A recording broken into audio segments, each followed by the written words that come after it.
Boa noite. Senadores e deputados se reúnem amanhã, às 14h, em sessão do Congresso, para analisar o último veto ao projeto sobre regras eleitorais e votar a lei de diretrizes orçamentárias do ano que vem. Projetos de abertura de crédito no orçamento de 2019 também estão na pauta. Na sessão do Congresso desta semana, os parlamentares vão decidir se mantém o veto do presidente da República, Jair Bolsonaro, que muda regras do fundo eleitoral. Este é o único que resta na pauta. Se os vetos forem rejeitados, os trechos vão ser inseridos na lei e a maior parte deles pode valer para as eleições de 2020. Outro item na pauta é a votação da Lei de Diretrizes Orçamentárias, a LDO, para 2020. A lei elaborada pelo governo federal e votada pelo Congresso define gastos públicos para o ano seguinte. A Constituição define que a LDO tem que ser votada até o dia 17 de julho de cada ano, mas a Comissão Mista de Orçamento aprovou o texto em agosto. Foi mantida a proposta original do Poder Executivo de reajuste do salário mínimo para R$ 1.040 em 2020. O texto também prevê para o próximo ano um déficit primário de mais de 124 bilhões para o governo federal. E a votação de 13 projetos de abertura de crédito no orçamento de 2019 também está na pauta. No Senado, a pauta do plenário inclui o Código Brasileiro de Aeronáutica. Mas antes, os senadores precisam analisar 4 medidas provisórias. Mais detalhes com a jornalista Érica Christian. Entre as 4 medidas provisórias que trancam a pauta estão a que vai facilitar os leilões de bens apreendidos do tráfico de drogas e a que acaba com o prazo de inscrição no Cadastro Ambiental Rural, o CAR. O plenário do Senado poderá votar ainda a Sociedade de Garantia Solidária para ajudar as micro e pequenas empresas na obtenção de crédito e a baixa automática e gratuita de empresas inativas há mais de 3 anos. Ainda na pauta, o Dia Nacional do Rodeio a ser comemorado em 4 de outubro e a inclusão da mobilidade e da acessibilidade entre os direitos individuais e coletivos. E se aprovada nesta terça-feira pela Comissão de Constituição e Justiça, poderá ser votada em 2 turnos em um calendário especial a proposta de emenda à Constituição que prorroga de 2024 para 2028 o pagamento de precatórios de pessoas jurídicas. Mas esse projeto, que faz parte do Pacto Federativo, não altera o calendário de quitação dos precatórios de pessoas físicas. A presidente da Comissão de Constituição e Justiça, a senadora Simone Tebet, explica a tramitação do projeto que adia o pagamento dos precatórios a empresas. Houve um acordo com os líderes, praticamente nós conversamos com 90% dos líderes, de votar amanhã já a prorrogação de precatórios de 2024 para 2028, quando se trata de precatórios de pessoas jurídicas, portanto, grandes valores, para dar um fôlego nos cofres, para os cofres dos estados e dos municípios, preservando, obviamente, o cronograma cronológico das pessoas físicas que têm o seu direito às suas indenizações, que estão na fila do precatório para receber. Esse nós não estaríamos mexendo. É possível, se houver acordo na CCJ, de pedido de urgência, ele, portanto, viria para o plenário amanhã mesmo, e se os líderes concordarem, quebra-se o interstício, vota em primeiro e vota em segundo. Aí é o presidente que tem que conduzir, o presidente Davi Alcolumbre. A proposta de emenda à Constituição da reforma da Previdência, aprovada em primeiro turno pelo plenário na semana passada, foi tema de mais uma audiência pública na Comissão de Direitos Humanos. Os participantes do ciclo de debate sobre Previdência e Trabalho defenderam mudanças no texto no segundo turno da votação da reforma. Não faltaram críticas, inclusive ao Senado. O Senado chegou ao final desse processo no primeiro turno de deliberação, digamos, negligenciando o seu papel, não apenas do ponto de vista de avaliar a própria constitucionalidade da matéria na Comissão de Constituição e Justiça, como até mesmo o próprio mérito, embora seja relevante, seja necessário destacar que houve algumas melhorias ao longo desse processo que são evidências de o quanto essa proposta era ruim. Eu a rejeito por completo. Para mim, ela não é uma proposta que ela tenha conserto, porque Previdência tem 2 pilares, tem o pilar da despesa e tem o pilar do financiamento, que é da receita. E esta reforma só trata de um. Ela só trata, é só cortar a despesa. Não tem uma proposta nesta PEC que trabalhe a questão do financiamento do regime geral da Previdência Social, fundamentalmente, numa perspectiva considerando já um novo cenário de mercado de trabalho. Defendemos o equilíbrio e a justiça social. E o que está acontecendo não é isso. Está acontecendo o erro e o desequilíbrio jurídico. Este debatedor critica também a PEC paralela em razão do que considera inconstitucionalidade da matéria, feita para corrigir erros da principal. Nós estamos aprovando um texto constitucional errado e dizendo que vamos consertar para uma PEC paralela. Quem disse que essa PEC paralela vai passar? Quem disse que ela vai andar? Quem disse que ela não pode ser formalmente considerada inconstitucional? Alguém lembrou, para a Previdência se garantir, é preciso reduzir o desemprego. O Brasil tem o menor nível de ocupados contribuindo para a Previdência desde 2012. A maior fonte de custeio, né, do regime geral da Previdência Social é a contribuição sobre folha de pagamento. Se o desemprego aumenta, né, a contribuição sobre a folha de pagamento também se reduz. E para quem contava que a capitalização estivesse morta e enterrada, este debatedor tem más notícias. Capitalização, que caiu, mas caiu peronomútil, porque o governo não desistiu e avisa que irá encaminhar uma nova proposta de emenda à Constituição. Talvez não o faça este ano, mas no início da próxima sessão legislativa o faça. E a votação do segundo turno da reforma da Previdência pode ficar para o dia 22 de outubro, de acordo com o vice-líder do governo, senador Chico Rodrigues. A oposição foi contra a redução de prazos que possibilitaria a votação ainda nesta semana e quer uma decisão sobre a divisão dos recursos do pré-sal antes do segundo turno da Previdência. Enquanto não tivermos uma decisão clara, cristalina, sobre o tema dos recursos para estados e municípios procedentes da seção onerosa em relação ao petróleo do pré-sal, e a nossa concentração agora é principalmente por tentar derrubar alguns daqueles destaques que não foram aceitos no primeiro turno. Votado os destaques e aprovada no primeiro momento, no primeiro turno, a reforma da Previdência, agora eu acho que acalmar os ânimos e partir para votar o segundo turno entre o dia 22 e 23. A reforma da Previdência está no calendário, está dentro do prazo. Se ela vai votar agora, na quarta-feira, o dia 22, não mais importa. Ela tem que ser votada no dia em que o governo tiver segurança que ela não vai ser desidratada, ou seja, de que ela vai ser aprovada conforme foi no primeiro turno. Está muito mais fácil, porque não cabe mais emendas de mérito, portanto, cabe um ou outro destaque, e dos destaques mais polêmicos, todos já foram discutidos e votados. Uma das grandes mudanças na reforma da Previdência é a maneira de calcular o valor da contribuição ao INSS do trabalhador do setor privado. Veja como está este ponto no texto que está sendo analisado pelo Senado. O desconto em folha ao INSS é uma contribuição para ajudar no pagamento das aposentadorias. O valor repassado depende da faixa salarial. Hoje, são 3, com alíquotas que vão de 8% a 11%. Quem recebe acima do teto do INSS contribui por mês com 11% apenas sobre os R$ 5.839,45. Com a proposta, a tabela ganha uma faixa a mais, com mudanças nos valores e nas alíquotas. E, em vez de incidirem sobre o salário todo, os percentuais serão calculados sobre a parcela que se enquadra em cada nível, resultando em alíquotas efetivas.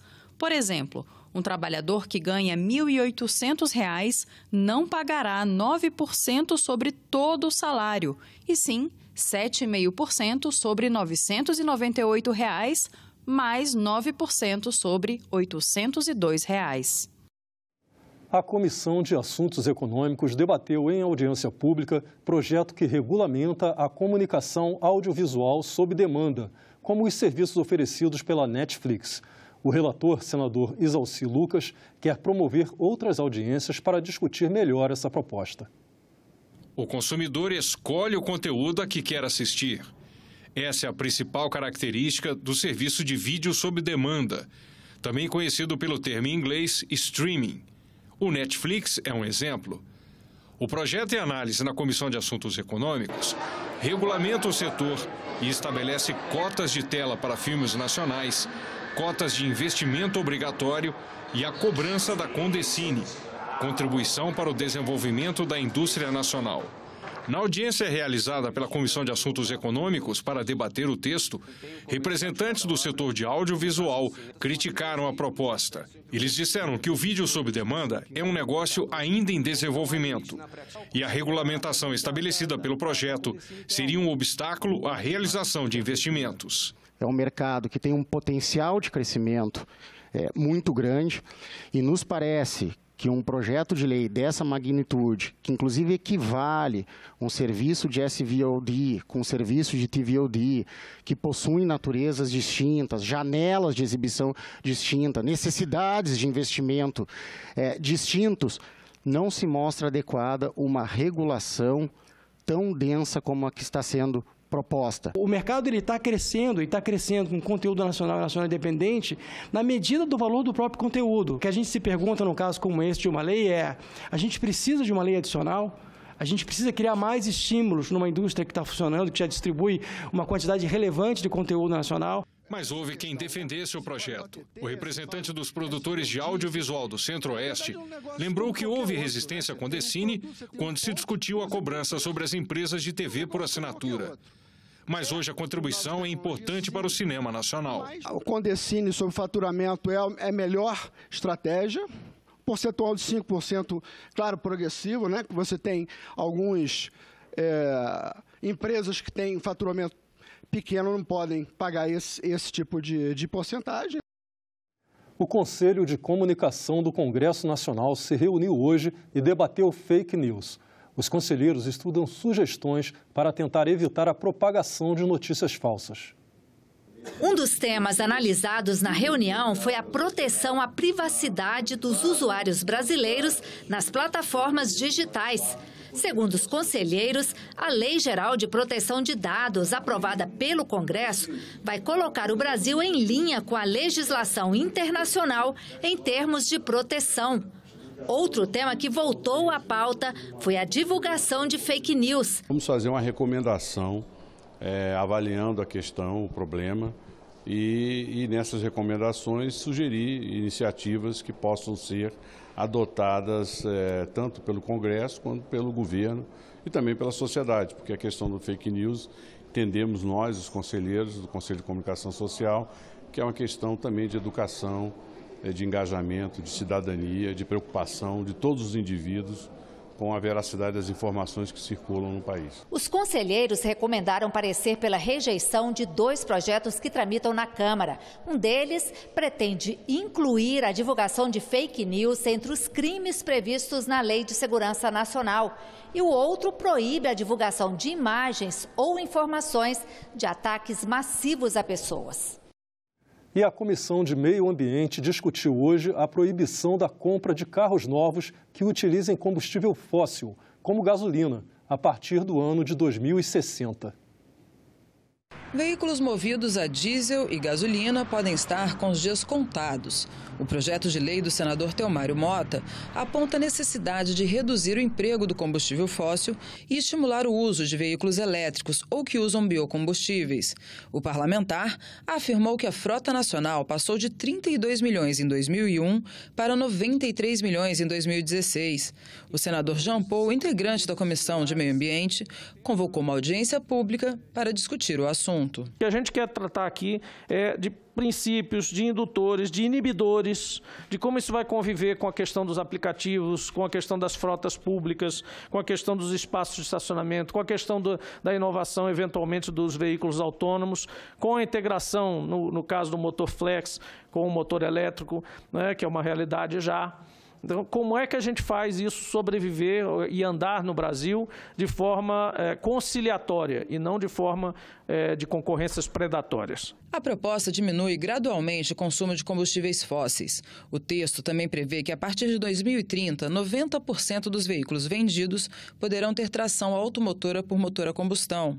Em 2040, o número vai para 70% e, em 2050, para 10%, até chegar à proibição total em 2060. 60. Eu acho que a gente tem que aproveitar essa oportunidade, não para um discurso xenófobo, mas um discurso de soberania tecnológica em área que nós dominamos. Energia renovável é a área que tem fundamental competência brasileira, que precisa ser valorizada. Isso tem que se transformar em produção de riqueza, né? E além apenas da questão ambiental, ela vai além da questão ambiental. Eu acho que tratar desse tema é mais do que tratar simplesmente do PLS, mas é tratar de transição energética de uma forma muito mais abrangente e aquilo que nós, Brasil, devemos optar pelo bem da nossa sociedade, né?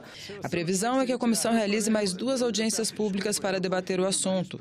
De acordo com o senador Jean Paul, a discussão vai gerar eixos que podem definir o funcionamento da transição. Tendo a acreditar que nós iremos migrar realmente para a discussão de algum tipo de marco regulatório de transição em direção à mobilidade, como o Paulo salientou, renovável e sustentável, porque já reconhecendo de cara, por que ficar discutindo uma coisa que é óbvia, que as tecnologias não haverá nenhuma prevalência de uma sobre a outra e que as nossas matrizes, as nossas fontes devem sim se mesclar para que nós façamos o uso ideal delas aqui também no setor de transporte. O projeto que muda regras de exploração do petróleo localizado na camada do pré-sal está na pauta da Comissão de Infraestrutura, que se reúne amanhã às 9 horas da manhã. A exploração de petróleo no Brasil permite 2 tipos de contratos. O primeiro é a concessão. Nesse caso, a empresa que ganha a licitação é dona do óleo extraído, mas tem que pagar à União bônus de assinatura, participação especial e royalties. O segundo é a partilha, regime único para o pré-sal. Nesse modelo, o governo fica com um excedente de óleo depois de retirada a parte da empresa exploradora. O projeto do senador José Serra, em análise na Comissão de Infraestrutura, permite o contrato de concessão também no pré-sal. Na justificativa da proposta, ele diz que a partilha é mais vantajosa para os campos de maior potencial de produção. Para os de menor potencial, a concessão é a mais recomendada para atrair investidores privados. O texto também revoga a preferência da Petrobras no regime de partilha. De acordo com o senador Serra, a igualdade de condições entre os competidores vai aumentar o excedente de óleo em favor da União. O relator da proposta, senador Rodrigo Pacheco, deu parecer favorável. Ele lembra que a mudança pode representar aumento de recursos para a educação, já que, pela lei, esse setor fica com metade do fundo social, para onde é destinado o lucro do governo com a venda de petróleo. Na primeira parte da reunião, a Comissão de Infraestrutura vai ouvir o presidente da Agência Nacional de Aviação Civil, José Ricardo Botelho, que vai prestar contas das atividades. No programa Primeiro Item de hoje da Rádio Senado, o consultor legislativo Pedro Neri falou sobre a contribuição de entidades filantrópicas para a Previdência, prevista na PEC paralela. O consultor é especialista nesse assunto e vem participando todas as segundas-feiras desse programa, que vai ao ar diariamente, da 1 às 2 da tarde. Reforma da Previdência. Hoje, o tema da nossa conversa é a contribuição para a Previdência de instituições filantrópicas, que são aquelas que não visam lucro aí nas suas atividades. Esse é o tema que está na proposta de emenda à Constituição 173, que é a PEC paralela, a continuação da reforma da Previdência. A PEC paralela a gente discutiu semana passada, ela surge como uma tentativa do Senado de alterar a reforma da Previdência sem fazer com que ela voltasse para a Câmara, então numa proposta apartada. Ela é concentrada no esforço de reincluir estados e municípios nas regras da União, por conta da preocupação fiscal.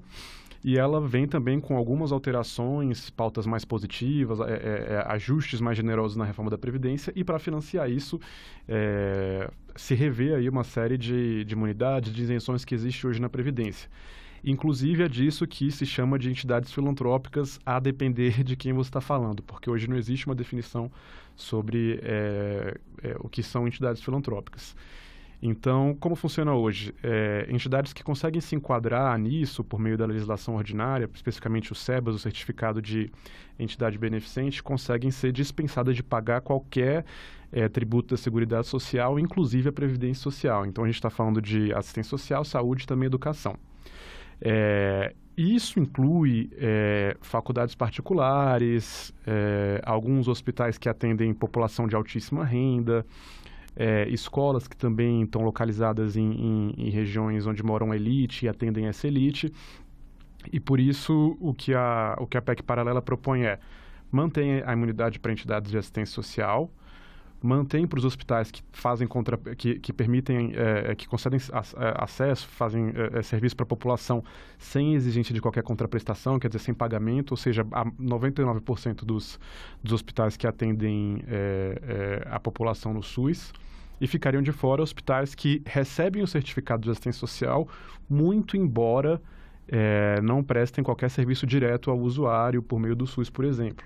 E ficam de fora, por enquanto na redação atual, entidades educacionais, então grandes faculdades, grandes universidades, que porque prestam algumas bolsas ou satisfazem os critérios legais de atendimento à população, ficam dispensadas de pagar o INSS. Então, o que se fala muito agora na discussão de eventual alteração da PEC paralela é separar o joio do trigo, separar a escola que realmente atende uma população de baixa renda e que precisa desse recurso de um grande grupo empresarial, de uma grande universidade travestida de entidade filantrópica para conseguir não pagar o INSS dos seus professores, dos seus funcionários.